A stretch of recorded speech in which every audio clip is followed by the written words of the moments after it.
Bismillahirrahmanirrahim. Assalamualaikum warahmatullahi wabarakatuh.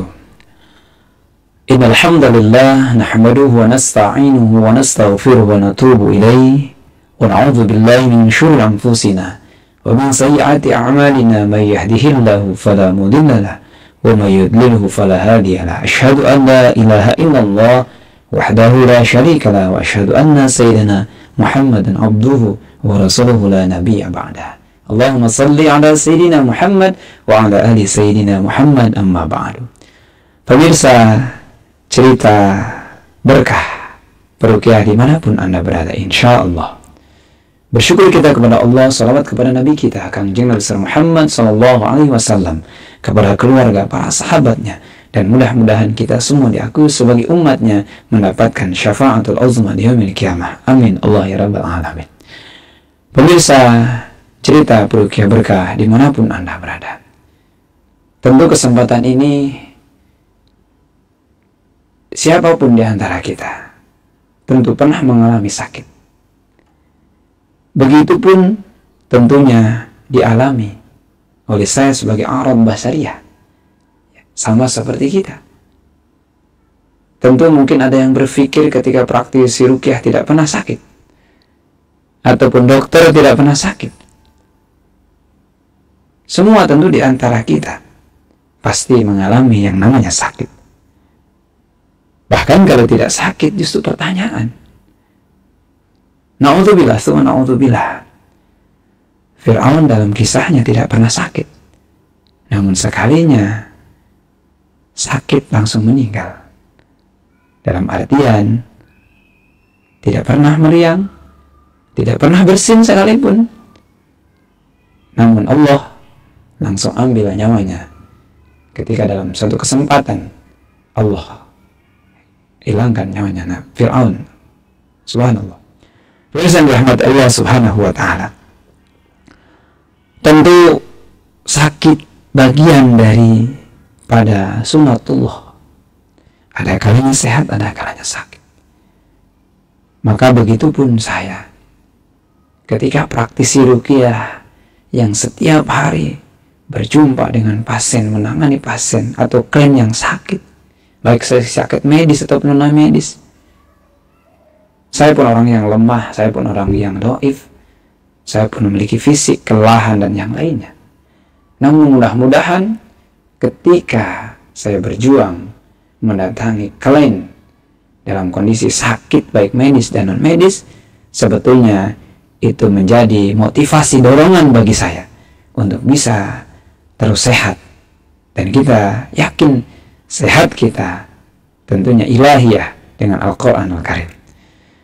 Setelah sembuh dari sakit, pengalaman saya yang mudah-mudahan ini memotivasi, ketika sakit, setelah sembuh dari sakit, berpikir untuk bisa mengikuti bagaimana ada satu pelatihan yang pelatihan tersebut tentunya bermanfaat bagi umat, bermanfaat bagi orang lain. Karena kita menyadari sebaik-baiknya kita adalah orang yang bermanfaat untuk orang lain. Maka ketika dulu saya sakit, maka saya putuskan untuk mengikuti salah satu pelatihan, di mana pelatihan itu adalah sebagai seorang praktisi ruqyah. Subhanallah. Bahkan guru kami yang saat ini dan sampai dengan detik ini terus mengajarkan saya ketika perkenalan pertama, pelatihan pertama, dan sebagai alumni pertama, ya, guru kami yang istiqomah, yang sampai saat ini terus membimbing bagaimana tentunya sehat dengan Al-Quran, dengan ruqyah syariah. Banyak tentunya pengalaman-pengalaman dalam pelatihan ruqyah yang pertama kali saya ikuti, ya, tentunya bersama teman-teman saya yang tentunya menyaksikan ratusan orang. Ternyata ketika dibacakan asma Allah, kalam Allah, ayat-ayat Al-Quran, banyak yang bereaksi, banyak yang tentunya menangis histeris. Itulah saat pertama saya menangani, diajarkan untuk menangani tidak kurang dari 700-an kurang lebih ya kapasitas masjid yang terletak di pusat kota Kabupaten Karawang. Bagaimana tentunya setelah pelatihan, dibimbing, dididik untuk bisa menangani, subhanallah, atas doa kepercayaan, sehingga sampai dengan hari ini, dari mulai awal pelatihan pertama, Allah izinkan, Allah bimbing, dan semoga Allah juga bimbing kita bersama untuk bisa kemanfaatan untuk orang lain, walaupun dengan ilmu yang sedikit, walaupun tidak ada apa-apanya ilmu yang saya miliki, namun keinginan kuat untuk membantu, insya Allah mudah-mudahan Allah jaga, Allah bimbing. Subhanallah. Pemirsa yang dirahmati Allah Subhanahu wa ta'ala, setelah mengikuti pelatihan tersebut, saya mulai tentunya turun dan menjelaskan kepada pengurus-pengurus DKM masjid, kepada tetangga, kepada masyarakat, dan membuat satu kegiatan, yaitu ruqyah massal yang pertama kali saya adakan. Namun tentu tidak semulus, ya, tidak selancar yang dibayangkan. Ternyata mendapatkan penolakan, dianggap saya mengajarkan aliran sesat. Subhanallah. Pemirsa yang dirahmati Allah Subhanahu wa ta'ala, namun tidak putus asa. Ya, tentu ini juga doa daripada guru-guru saya, sahabat saya, dan tentunya pemirsa dimanapun Anda berada. Terus berusaha dan berupaya mendorong agar kegiatan ruqyah massal dan pelatihan ruqyah itu dapat terlaksana di tempat saya, di tempat saya tinggal. Maka akhirnya dengan ketetapan Allah, Allah berikan kesempatan saya pertama kali bisa mengisi pelatihan menjelaskan terkait tentang ruqyah. Subhanallah.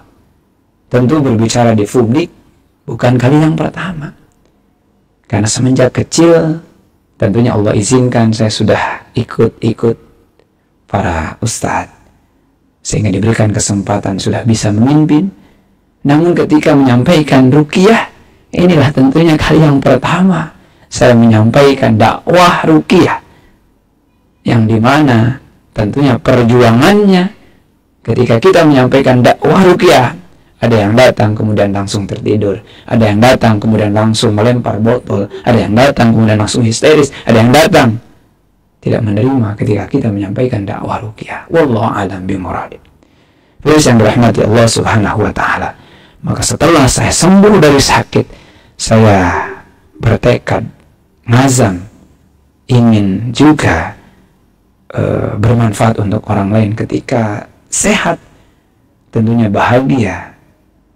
Bagaimana kita juga ingin kesehatan kita terus dijaga. Kesehatan kita tentunya bagian dari nikmat yang Allah anugerahkan kepada kita. Bahkan kita terkadang lupa nikmat yang selalu Allah berikan kepada kita, namun selalu kita lupa adalah nikmatnya kesehatan dan juga nikmatnya kesempatan. Allah alam.